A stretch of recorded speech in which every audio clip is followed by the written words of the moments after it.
Kemudian dia punya ayah Muhammad bin Ali bin Muhammad, ini udah gak ada orangnya, bin Ali bin Alwi bin Muhammad bin Alwi bin Ubaid. Ini 6 orang, tidak terkonfirmasi data historis. Apakah dia ini tokoh historis atau bukan? Ya jelas apabila nama-nama orang yang hidup di suatu zaman, orang yang sekurungnya tercatat, tapi dia tidak tercatat, maka ada 2 kemungkinan. Pertama, dia bukan siapa-siapa, atau dia fiktif. Dia bukan siapa-siapa, maka tidak ada keperluan bagi seorang sejarawan untuk mencatat namanya, karena dia bukan siapa-siapa, bukan ulama, juga bukan turunan Nabi. Kalau turunan Nabi, walaupun dia bukan siapa-siapa, pencatatan itu akan dicatat oleh nakil. Kalau dia ulama, walau bukan turunan Nabi, dia akan dicatat dalam kitab Tabaqat dan kitab Tarajim, biografi para ulama. Dari nama Muhammad bin Ali bin Alwi bin Muhammad bin Alwi bin Ubaidillah, ini 6 orang ini tidak dicatat kitab sejarah dan tidak dicatat kitab nasab. Berarti dia bukan ulama dan bukan turunan Nabi. Adanya baru dicatat setelah Muhammad bin Ali yang bergelar faqih muqaddam. Dia dicatat sebagai ulama, walaupun dalam literatur Ba'alawi disebut dia ulama besar yang derajatnya sampai ke derajat mujtahid mutlak sama dengan Imam Syafi'i. Tetapi saya telusuri, dia ulama, tapi ulama biasa-biasa saja, tidak sekelas di dalam fikih dengan Imam Syafi'i, bahkan dengan Imam Nawawi atau Muhammad bin Ali Al-Qala'i dari Mirbad. Dalam tasawuf dia tidak sekelas dengan Syekh Abdul Qadir Al-Jailani, jauh sekali. Tetapi kemudian pada literatur Ba'alawi mulai abad 9, 10, 11 sampai sekarang, mulai pencatatan yang begitu hiperbolistik tentang sosok-sosok dari keluarga mereka, tidak sesuai dengan fakta historisnya atau peranannya atau prestasinya di masa mereka hidup.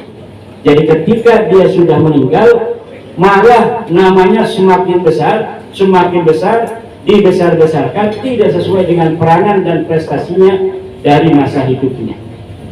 Banyak pahlawan yang peranannya penting dalam kehidupan, tapi kemudian tidak dicatat dalam sejarah. Ini kebalik. Ada orang yang bukan siapa-siapa, kemudian dicatat 400 tahun kemudian sebagai orang yang luar biasa. Gusman juga bisa bikin nanti konten leluhurnya kakeknya adalah seorang wali kutub. Bisa saja. Nanti YouTuber yang lain, teman-temannya Gusman mengupnya, betul, saya pun pernah datang ke makamnya, saya menghirup bau yang begitu harum. Satu lagi, saya jam 12 malam ke situ, saya lihat cahaya bersinar terang. Satu lagi YouTuber ngomong, saya dikasih payung di sana. Jadi itu 5 tahun lagi banyak yang jarak ke kakeknya Gusman. Dan pola-pola semacam itu dicurigai terjadi di dalam pencatatan biografi di keluarga mereka. Itu pertanyaan pertama. Pertanyaan kedua tadi apa? Tentang masalah apakah tradisi di Timur Tengah, Arab Saudi maupun apakah mengenal Habib itu? Keturunan Nabi di dunia Islam ada tradisi. Jadi bukan ajaran agama, tapi tradisi. Orang-orang ulama-ulama memanggil turunan Nabi dengan sebutan Sayyid dan Syarif. Bukan Habib. Tidak ada dalam tradisi Islam keturunan Nabi disebut Habib. Maka kita memanggil Habib itu tidak bermakna keturunan Nabi. Kalau bermakna turun Nabi harus dipanggilnya Sayyid atau Syarif. Jadi walaupun saya sudah yakin bahwa Habaib itu keturunan Nabi, saya masih manggil Habib Rizik, Habib Rizik, Habib Walid, Habib Hanif. Kenapa? Maknanya bukan turunan Nabi. Kalau manggil Sayyid Rizik atau Sayyid Bahar nggak boleh. Bagi orang yang sudah yakin seperti saya, menurut pustaka maupun tes DNA itu nggak boleh. Karena apa? Panggilan kita menisbatkan seseorang sebagai turun Nabi itu masuk dalam al-masail ad-diniyah, permasalahan-permasalahan yang sudah masuk dalam kategori permasalahan agama. Jadi ada dosa di situ, ada pengingkaran terhadap hak-haknya Nabi Muhammad kalau kita memasukkan nama seorang yang bukan turunan Nabi sebagai keturunan Nabi. Maka kalau manggil Habib boleh, tapi manggil Sayyid Syarif tidak boleh. Yang ketiga, tentang kapan mereka datang. Mereka datang secara masif, gelombang besar pada tahun 1820-an. Tetapi sebelumnya ada beberapa keluarga juga yang sudah datang, 2 orang, 3 orang, itu mulai abad ke-18.